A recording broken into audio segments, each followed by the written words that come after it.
Welcome to the Create Smarter podcast. I'm going to be the host for this episode, Kyle McNaught, and I'm joined by the founders, Phil and Tyler. How is it going, gentlemen? Going great. How are you? Doing good, doing good.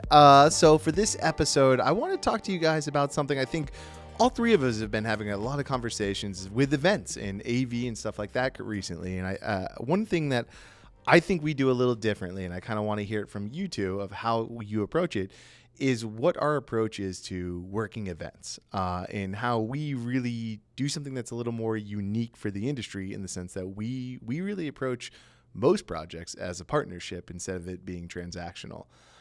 So what I want to do for this conversation is talk a little bit about why the approach, what's the difference that someone could kind of expect to get with a partnership when it comes to their AV as opposed to just kind of hiring a vendor that's going to bring in the equipment and they're going to work, but you're also going to pay for the hours that the individual is working, stuff like that. And then love to kind of hear what you guys are, what kind of experience has been outside when you actually get out in the world and do the type of approach we do. So that's where I kind of want to frame this conversation for today. So let's start off with the first thing. I mean, why do we approach at Five Tool Productions events differently than most?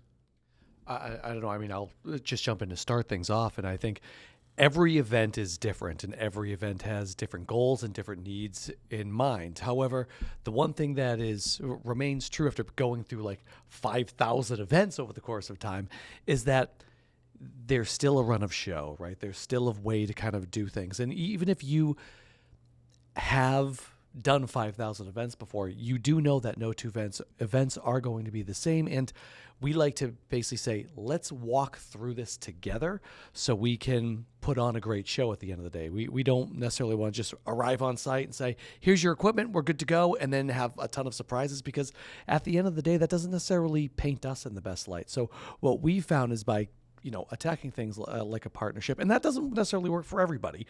We can get into that part as well, but by approaching it more like a partnership where we're working the event together, we found people are more likely to come back to us, right? They see, oh, you guys thought of things a little bit differently than what I necessarily would have been thinking of. You approached it in a sense of, no, this is also our event, right? You're excited to work with us.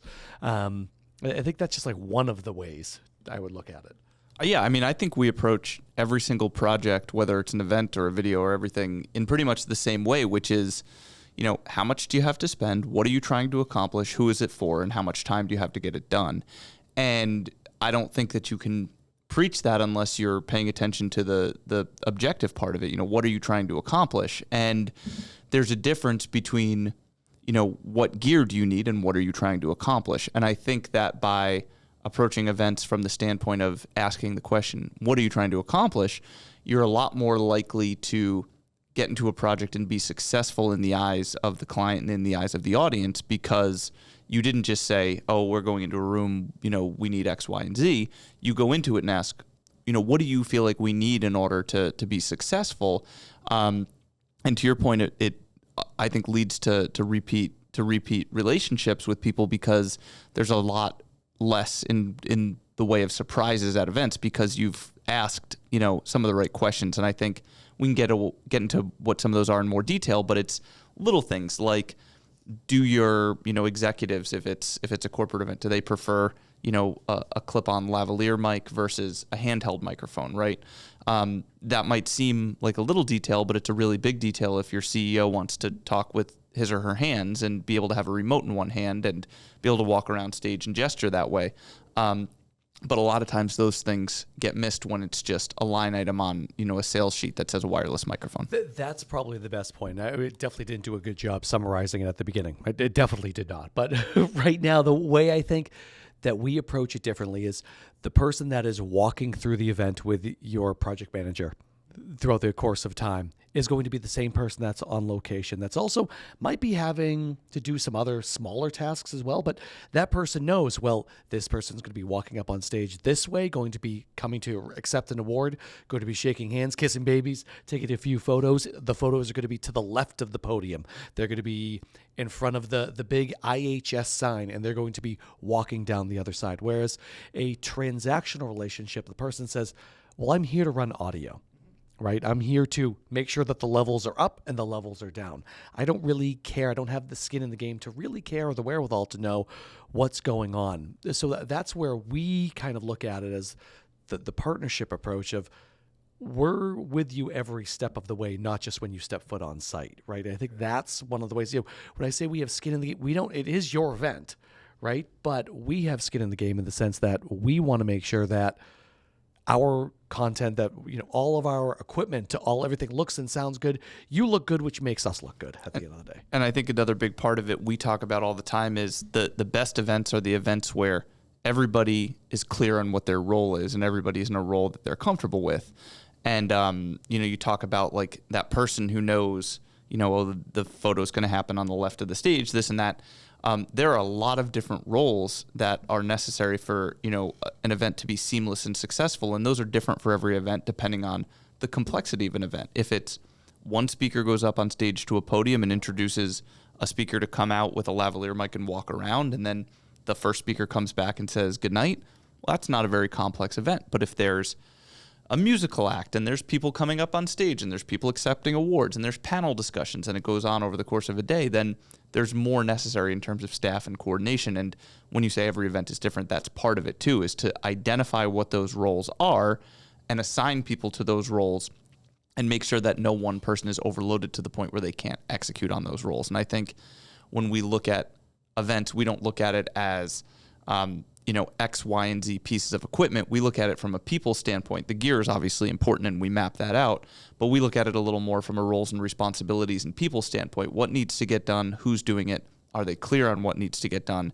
And how can we make sure that everybody's in the right position to succeed? And that's during the event itself, but it's also leading up to the event and the setup of the event and the breakdown of the event. And I think sometimes that gets lost in translation, that people think, oh, it's just what happens during the start of the show at 9 a.m. to the break to the end of the show at 5 p.m. Well, what about the day before? Whose roles and responsibilities are to make sure that the streaming is right, to make sure that the cameras are white balanced, whatever that may be. We try to make sure that all those things happen well in advance and we know who's in charge of those parts kind of prior to the event. Make sure somebody talks to the CEO to say, hey, here's how you advance the slides, right? It's all those little things that you can check those boxes before somebody steps on stage. You'll be in better shape. And it's interesting because, we're not saying that doesn't exist with a transactional model. A lot of times they've been doing events forever, right? It's not like a new thing that came out of nowhere from COVID. Like, events have happened forever. But a lot of times, you didn't really think of, I needed to have questions about what's going to happen with this. How are photos going to happen? How am I going to create digital content post this event? And that's something I want to see with you two. Are you guys experiencing kind of an audience appetite changing when it comes to events? Is that something that's kind of spurring on this kind of shift to being more of a, hey, I'm prepared for the whatabouts, instead of just, no, it's cool, you're renting this equipment, I'm going to make sure it's here, I'm going to make sure it works, I'm going to make sure everything looks good. The way you guys approach it, to me, really sounds, what I've experienced with working with you guys, it is, you're more thinking as a producer of, hey, an event is 365. Sure, right now everyone might be in this room at this particular time and day. However, you're going to want content for this. You're going to want to create the fear of missing out and stuff like that. Is that because the audience is kind of, the appetite has changed? Is that, why do we think that's happening? Yeah, I do think there's an appetite for that content, but I think the reason specifically we approach it that way, and I don't think it's that we're necessarily special or something along those lines, it's that we're a production and events company, whereas a lot of the folks who end up doing often a very, very good job with AV at events are just that. They're AV. And so they're not necessarily concerned or thinking about what should happen before and after the event. They're thinking about just that event itself and those logistics. And the whole kind of 365-day experience is something we do think about, because a huge portion of what we do is not events, it's also video, right? And it's content creation and it's helping people with marketing. So I think it just naturally is part of what we think about and what we encourage our clients to think about. So I don't know that the appetite has changed. I think that the forward-thinking event planners, maybe understanding of the appetite has changed, and they realize that, yes, the in-person experience is paramount and very important, but, there is an appetite, and it's more of, I think the forward-thinking event planners have come to realize that more and are taking advantage of that more in a lot of cases. And I think in some cases, it's just the opposite, where they they already have people in staff that are thinking about these things, that are looking at things. So they really, truly just want AV. They don't want to get on weekly calls. And that's one of the things that's been interesting for us over the course of the last couple of months, that when we're talking with some folks, that they say, I appreciate all your feedback and your thoughts, but we have people on our team that have already been planning on this, that have been working on this, have been creating content leading up to it, that are working on creating content after. We just want you to be the engine that does this stuff on site, right? So we have to have those conversations sometimes. So I do think sometimes we look at it and say, we want to be that that strategic partner. And I think that's where our value is. But I also think on the other side, sometimes there are people that don't need that. And we can also fit into that mold for you as well. Where we really hit our stride is as that partner and that person that is taking the event 365 days a year. But on the other side of things, we can still do a dynamite job just coming in, showing up, and knocking something out of the park. I think of some of the smaller events. One of the event that you did in Boston at Mass Challenge, right, is a great example of that they weren't looking for a partner, right? They were looking for you to come in and someone to come in and just do a fantastic job. But because of your knowledge and your care as a producer, you were also looking for little cues and little subtle things that maybe a traditional AV person would just be showing up and saying, yep, microphone's on, this microphone's off, right? So that is taking it one step further as well. Right, and I think it's a little like, I don't know, you call it like a margin of excellence thing. There's also like, we try to make sure that we're there to support those little things that we have seen come up before. And in that case, it's a matter of there's multiple, machines that need to feed, the display in the room. We had the tools and the know-how to be able to set that up kind of last minute, even though that wasn't part of the initial conversation. We're ready to go no matter what, right? We're always thinking of things ahead. And being the strategic partner does not always mean being in every role. To your point, there are people who are working on these events all year round. To me, sometimes being the strategic partner is just making sure you ask the question of who is your stage manager? Is there someone who, is calling out the show? Asking the right questions to make sure those people who are running this whole event are thinking of the right things. It doesn't necessarily mean that we have to be the ones to do it, to your point, but it is another extra kind of layer of protection and security, leading up to an event to say, have you thought about these important things? These are 10 things that come up with every event. Here's some things you should be thinking about. Have you checked those boxes? And a lot of times they'll say yes, but sometimes they'll say, oh no, we didn't think of that. Let's add that in either from our team or from yours. And it makes the event that much better. What about the flexibility? Can you guys talk a little bit about the creative aspect that you're able to bring to productions? I know, I'm currently talking to someone about kind of helping run their AV support or their AV for an event. And we're talking about, well, how do you help bring the most out of your sponsors? How do you capture sessions that you necessarily didn't think about? How do you kind of capture what's happening there? Can you guys talk about the flexibility and creativity that the strategic approach affords you if you're an event planner? Yeah, I think that goes back to what I mentioned about us being a content creation and events company. And I think what's really valuable about the full-time staff on our team that are often generally going to these events and running them is that they are content producers in addition to people who are adept at running AV, which means that when they're in a position to potentially conduct an interview or capture content, that they're able to see those opportunities and bring them to light. And that happens in pre-production, during an event, and after an event as well. So I think it's about kind of the DNA of us, which is to say looking for opportunities to capture content and make it live on. And events we've talked about a million times are kind of a really, really ripe opportunity for content capture. And I think it's just the fact that we do both really that lends itself so nicely to that. But it's an important thing to think about at every event, and it's I think it just goes back to who is the audience and what do you want to put in front of them. And what are you trying to accomplish, and starting there, but then having the tools to do it as well, right? Well, I think if you look around at everybody under this roof right here, not just in this room, but under this roof in the office itself, every single person here is a creator of some sort, right? And that can be whether they like creating photography, whether they like creating video content, whether they like creating different event experiences, right? They're all creators in some shape or form. So whenever you have the opportunity to create content that is for an event, to promote an event, to be played at an event, to be to showcase a really cool stage at the event, everybody kind of works together, and that way you don't have that fragmented, well, this team over here is working on something for an event that we're going to hand it over to the AV company, and the AV company has a different look and feel in mind, right? The way we work and how it is kind of a seamless process for us is the fact that we are the ones creating it, we're the ones putting it up on stage, and we're the ones trying to make sure that it's getting deployed after the event as well. So that's kind of where we always say, oh, we're the one-stop shop, which is, nice to say, but I really truly believe that, because that's exactly what we do. We eat, sleep, and breathe that every single day. Now, the big thing, or the thing I've been hearing a lot, I want to know what you guys think, is when it comes to hybrid events, what's the difference? How are we able to sell me on why we're the kind of good solution when it comes to, hey, I not only need an AV vendor for my in-room experience, but I got to worry about the outer, like what my digital online viewers are watching. Why do you want to bring in a production company or an AV company that can handle both? Why is that so important? No, please go ahead. I was going to say, honestly, I think we shoot a lot of great video. I think we do AV pretty darn good. I honestly don't think that there's another company out there that can do a hybrid event as good as we can.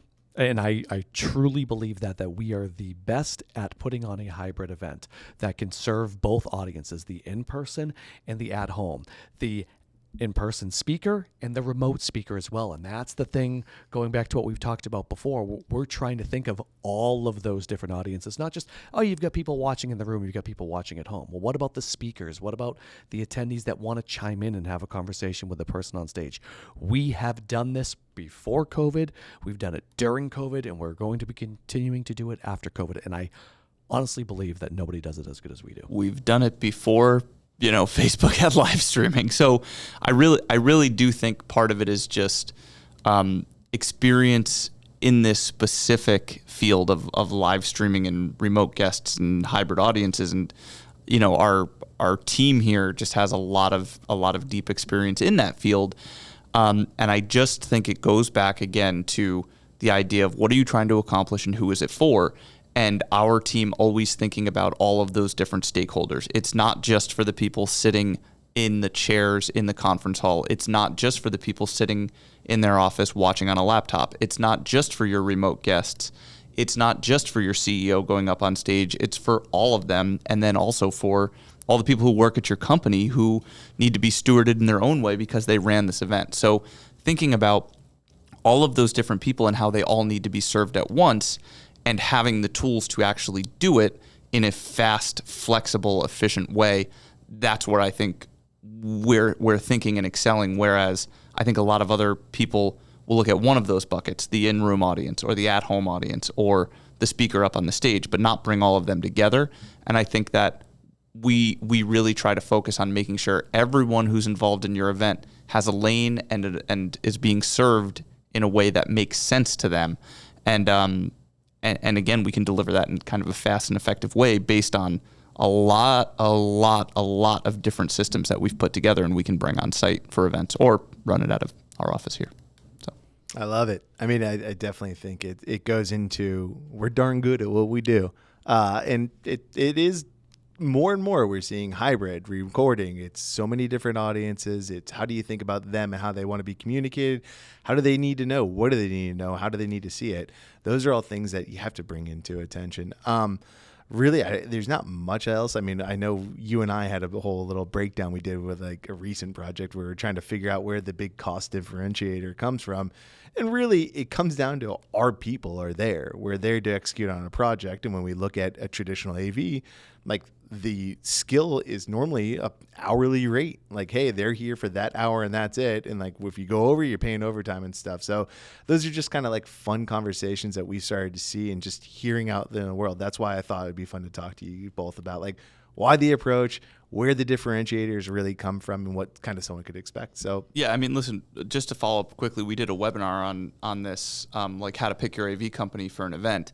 And I think that there's just, if you're planning an event, whether it's with us or someone else, there's key questions that you should be asking, and there's key questions that you should be asked. And if you're not asked those, you should know what those are. So I think like when you're speccing these things out, it's really a matter of thinking deeply about all of the different eventualities. And I think that's where we can do a good job helping. I think that's where we excel.